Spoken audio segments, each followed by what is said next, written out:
तो क्या बोल रहा था मैं भाई, मैं चाहता नहीं कि उनको कोई तकलीफ हो, उनके घर की सिक्योरिटी काफ़ी ज़्यादा है। मैं बात कर रहा था इसकी काले वाले की, लोधा की। अब मैं बाहर निकलता भाई यहाँ से, अंबानी भाई की सिक्योरिटी पे अपन को कोई चूक नहीं करने का, सॉरी भाई, लेकिन अंबानी भाई ऊपर से कुछ फेंक दो, 10-12 लाख की गड्डी है, 10-12 लाख का एक बंडल फेंकना ऊपर से, अपना भला हो जाएगा। जो अपन सोच रहे थोड़ा बहुत मुंबई में स्ट्रगल चल रहा है सब खत्म हो जाएगा, बढ़िया सा, सारे दुख तकलीफ सब दूर हो जाएंगे बोले तो, है ना। ओ भाई साहब, ब्लैक कुत्ते वगैरह, सिक्योरिटी डॉग्स वगैरह सब कुछ है, स्पेशल फोर्स है। हाँ, एम महिंद्रा का, अरे वाह, महारक्षक मैन भी है रे भाई, ये बुलेट प्रूफ टैंक। ओ भाई 24 घंटे 1 AK-47 स्पेशल, भाई साहब, ठीक है, 1 AK-47 24 आवर, चारों तरफ से security, back door, third entry, बढ़िया है भाई, बढ़िया है। अंबानी भाई थैंक यू, है ना।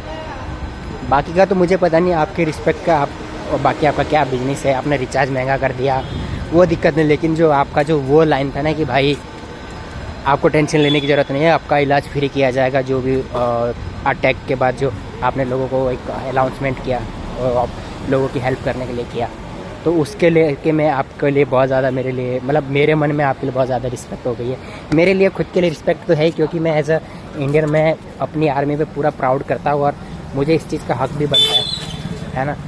मेरे को बॉलीवुड की तरह दोगलेपन करने की आदत नहीं है पहले से, जब से पैदा हो तब से, और दोगला कल्चर अपने अंदर नहीं है। अच्छा है माँ बाप ने वो संस्कार नहीं डाले, थूक के चाटने वाला और किसी की चाट के काम करने वाला, तो वो बॉलीवुड के लोग करते हैं जो उन्होंने दिखाया इस टाइम पे, तो कोई बात नहीं। बस मैं ये चीज़ आपको दिखाने आया था।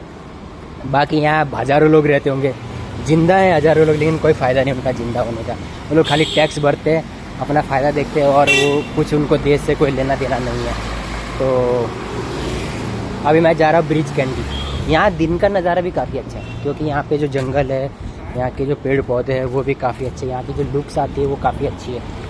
और ठीक है, यहाँ के आसपास का क्या लोकेशन है मेरे हिसाब से मैं आपको नहीं बता सकता, क्योंकि एक बड़ा आदमी को एक सिक्योरिटी दिया गया है। वो ये देखो, ये है ब्लैक लोधा, ये दिखती है वहाँ से पूरा मुंबई का इसका लुक आता है। ये है अंबानी भाई का घर, फाइनली फिर से देख लो। अभी पता नहीं कौन से इसमें अंबानी भाई बैठता होगा, लेकिन पूरे घर में प्रकाश चौंध है भाई, लाइट वाइट, लाखों रुपए का तो बिजली का बिल भरता होगा भाई, लाखों रुपए का महीने का। अपने तो खरीदने जैसे, अपने को तो 400 रुपये महीने का लाइट बिल आता, मौत आती भरने के लिए। अबे साला इतना क्या आ गया। अपने रूम पे एक पंखा चलता है मुंबई में, तो भी उसका बिल 425-416 रुपये ऐसा आता है, पता नहीं क्यों आता है। भाड़े वाला मालिक पैसा देता है क्या मालूम, ऐसे मौत आती है उस लाइट बिल भरने को। इसके घर की पूरी दिवाली चल रही है भाई। तो अब थोड़ी सी हवा चली भाई, बारिश रुकने के बाद थोड़ी सी हवा चली है, थोड़ा सा शरीर के अंदर ठंडक महसूस हुई है। तो गाइस फाइनली मैं बहुत कुछ सोच के बैठा था कि जब मैं मोबाइल ऑन करूँगा मैं बॉलीवुड वालों को ऐसी ऐसी गालियाँ बकूँगा, ऐसी ऐसी गालियाँ बकूँगा। फिर मैंने सोचा मैं अपना मुंह ख़राब करूँ क्यों उन गद्दारों के लिए। मैं अपने दिमाग में ये चीज़ बिठा लेता हूँ कि ये लोग गंदे हैं, घटिया है, इनको कोई मतलब नहीं देश से। इनकी कोई पिक्चर आएगी तब ये प्रमोशन के लिए बॉर्डर पर जाएंगे, फौजियों के साथ एक छोटी सी फिल्म शूट करेंगे, है ना। उनके ये वेपन्स चलाएंगे जैसे करते, आपने देखा होगा जब कोई ऐसी पिक्चर्स आती है तो बॉलीवुड वाले थोड़ा सा डिप्लोमेट लोगों से मिलने लगते हैं, थोड़े से आर्मी के, मतलब वो एक सेंटीमेंट यूज़ करते हैं हम इंडियंस का। बॉलीवुड का जो एक घटिया माइंड सेट है ना, वो यही है। जैसे कि कोई पिक्चर बनाई, अभी उन्होंने पिक्चर बनाई थी फुले, आपने देखा होगा, बहुत अच्छी पिक्चर थी। इंडियन हिस्ट्री में अगर देखा जाए तो फुले एक अच्छी पिक्चर थी और उसका जो मैसेज था वो अच्छा होना चाहिए था। बट आपने देखा अनुराग कश्यप ने क्या बोला। अनुराग कश्यप इतना बड़ा इंसान है, ठीक है, बड़ी बड़ी फिल्में बनाई है, गैंग ऑफ वासेपुर बनाई है, उसके बाद बहुत सारी बनाई उस बंदे ने, लेकिन उसकी मानसिकता वहाँ क्या घटिया है कि मतलब वो एक समाज के लोगों को किस नज़रिए से देखता है। तो ठीक है, अगर वो समाज उस समय ख़राब था या उसकी कुछ ऐसी थी सोच की, लेकिन ये जो ज़बान आपकी है इतनी गंदी ज़बान भी तो नहीं थी ना उनकी। जो आपने बोला कि मतलब मैं ब्राह्मणों पे तो अपना ये भी ना करूँ वो भी ना करूँ, तो वो चीज़ है। अनुराग कश्यप का एक भी ट्वीट इस समय नहीं आया जब पहलगाम अटैक हुआ। अनुराग कश्यप तो एक यादव समाज से, उत्तर प्रदेश के शायद रहने वाले हैं वो, तो उनको तो एक आवाज़ उठानी चाहिए थी। वो तो बॉलीवुड के खान गैंग से रिलेट नहीं करते हैं। देखो मुंबई की ये खासियत है, यहाँ पे पेड़ पेड़ और भगवान भाई, यही लोग हैं जो है यहाँ पे, जो एक अस्तित्व बचा हुआ है, बढ़िया है ना। तो ठीक है, अब बात वो है कि जब इंसान के पास पैसा आता है ना, तो वो कुछ भी सोचे, वो उसके लिए ये वाली सोच होती, क्या ओपन माइंड सोचे, वो डेवलप सोच होती उसकी, है ना। अगर वो कल के दिन ये भी उठ के कह दे कि ये एक फ्लैग ऑपरेशन था, तो बहुत सारे लोग तो उसके सपोर्ट में भी आ जाएंगे कि हाँ ये तो इंडियन गवर्नमेंट का फेलियर था। हर देश में अब अमेरिका जैसी कंट्री में 9/11 हो गया, तो उनकी भी तो कंट्री में उनकी भी तो इंटेलिजेंस की वो प्रॉब्लम्स गलतियाँ हुई होगी ना।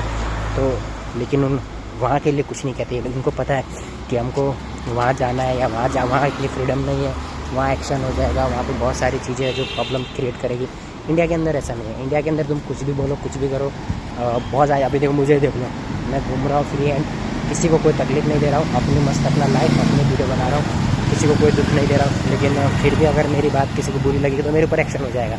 तो ये चीज़ें हैं इंडिया के अंदर में। आपने अभी एक समिश्रा करके कोई लड़की है जिसको बंगाल की पुलिस ने अरेस्ट कर लिया, उसका मैटर भी बहुत ज़्यादा उलझा हुआ है। मतलब मुर्शिदाबाद जैसी कंडीशन में जहाँ पर लाखों लोगों की डेथ हो गई, जहाँ पर जेनोसाइड हो गया, पूरा घर वर जल गए, वहाँ पे ममता दीदी की पुलिस को मौत आ गई एक्शन करने के लिए। एक लड़की ने ट्वीट किया, उसके बाद उसने सॉरी भी बोला, पब्लिक डोमेन में सॉरी बोलने के बाद भी उसको अरेस्ट कर ली। वो भी कोलकाता की पुलिस गुरुग्राम यानी कि हरियाणा में आई उसको अरेस्ट करने के लिए। तो ये है भाई दुनिया के अंदर सिस्टम बड़ा, भारत के अंदर ही ऐसा हो सकता है। डेमोक्रेसी को कैसे तोड़ना मरोड़ना है वो बड़े लोग अपने हिसाब से हैंडल करते हैं। डेमोक्रेसी का मतलब बड़े लोगों से बेहतर कोई नहीं जानता।